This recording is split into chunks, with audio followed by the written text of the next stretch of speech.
आइए सत्यार्थ प्रकाश के स्वाध्याय के क्रम में सर्वप्रथम हम महर्षि दयानंद सरस्वती जी संपूर्ण पुस्तक में क्या व्यवस्था दिए हैं इस संबंध में चर्चा कर लेते हैं।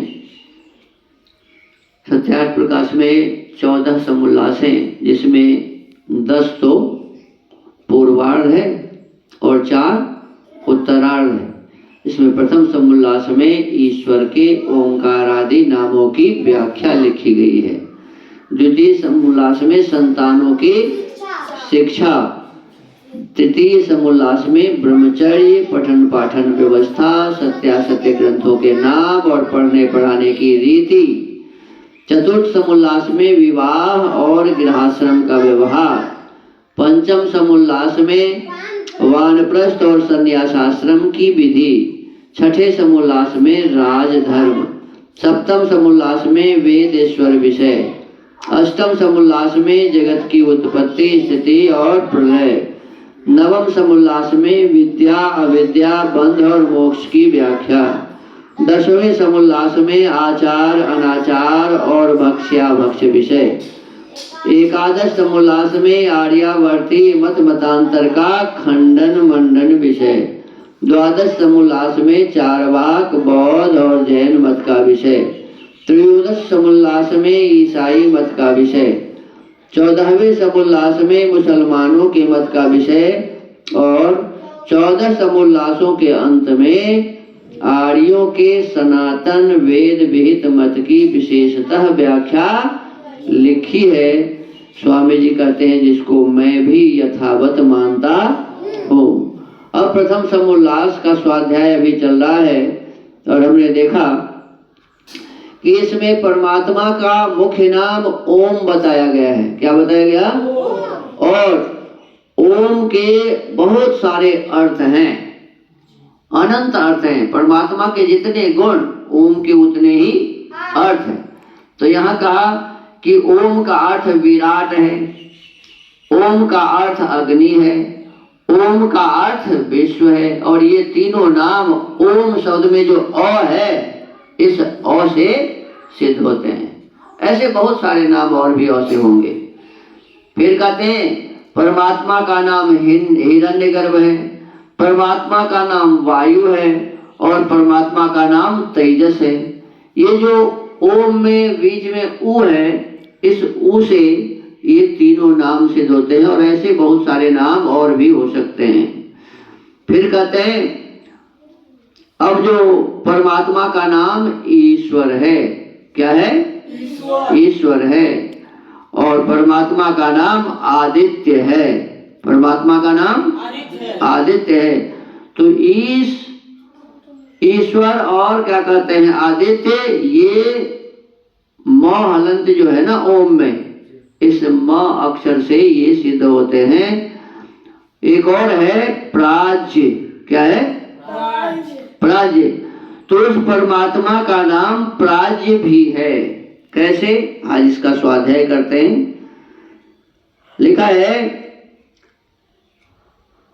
ज्या अवबोधने, ज्या अवबोधने प्रपूर्वक इस धातु से प्रज्य सिद्ध होता है। ज्या अवबोधने धातु है जिसमें प्र उपसर्ग जब लगा दिया जाता है, पहले जो लगाया जाता है उसको कहते हैं उपसर्ग। किसी भी शब्द के पहले लगाया जाता है उसको क्या कहते हैं जी? उपसर्ग। और बाद में जो लगाते हैं उसको कहते हैं प्रत्यय। क्या कहते हैं? प्रत्यय। तो इसमें कहते हैं कि प्र उपसर्ग पूर्वक इस धातु से, माने किस धातु से? ज्या धातु से। किस धातु से? ज्या धातु से प्रज्य शब्द सिद्ध होता है और इससे तद्धित करने से उसी प्रज्य का प्राज्य बन जाता है। क्या बन जाता है? प्राज्य शब्द सिद्ध होता है। यह प्रकृष्टतया चराचरस्य जगतो व्यवहारं जानाति स प्रज्ञः। अप्रज्ञ एव प्राज्ञ, जो निर्भ्रांत ज्ञान युक्त सब चराचर जगत के व्यवहार को यथावत जानता है, इससे ईश्वर का नाम प्राज्य है। अब प्राज्य परमात्मा का नाम क्यों है, तो इसमें बताते हैं कि वह निर्भ्रांत है। भ्रांत का मतलब होता है जो भटका हुआ है। भ्रांत का मतलब क्या हुआ? जो भटका हुआ है। जो भटका हुआ है, जिसे सब कुछ पता नहीं है, जिन्हें उल्टा कुछ पता है, वो क्या है? भ्रांत। और जो किसी भी प्रकार से भटका हुआ नहीं है, उल्टा नहीं है, ठीक ठाक है, वो क्या हो गया? निर्भ्रांत। वो क्या हो गया? तो परमात्मा निर्भ्रांत है, ज्ञान युक्त है। वेदों का ज्ञान किसने दिया? परमात्मा। तो वेद का ज्ञान तो हमारे लिए दिया, हमें जितनी आवश्यकता थी उतना दिया, लेकिन परमात्मा के पास उससे भी अनंत ज्ञान है।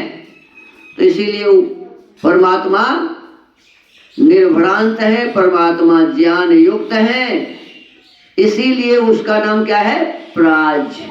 क्या है? प्राज्य। सब चराचर जगत के व्यवहार को यथावत जानता है।